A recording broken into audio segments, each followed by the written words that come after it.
Welcome everyone, this is AppTech Pro. Today we have an iPhone 8 with the cracked screen, and then it's also disabled because it was pressing too many buttons because the digitizer is cracked as well. So as always, I'm going to go ahead and replace the screen as well as the water seal, and then I'm going to start the timer, speed up the video, and show you the final result. So I hope you enjoy.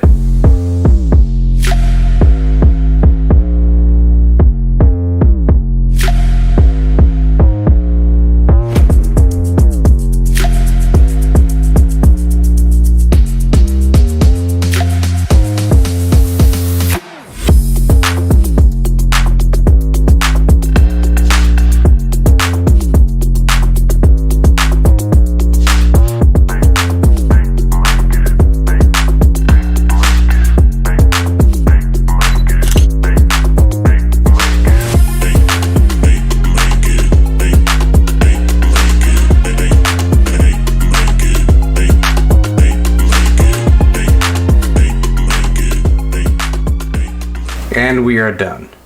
So 15 minutes and 30 seconds, and we have a brand new iPhone 8 SE. So it is going to be still locked out because if you don't enter the passcode in, it's going to go back to whatever it was before. So if it was an hour, it'll go back to an hour until you enter the correct password. So if you need an iPhone repair, battery replacement, screen replacement, carry-on lock, anything to do with the iPhones, we can definitely help you. Make sure you check us out on Instagram, our website, Facebook, and I'll leave all the links in the description below. And I just want to thank everyone for watching the videos, and until next time, I'll see you soon. Thanks again.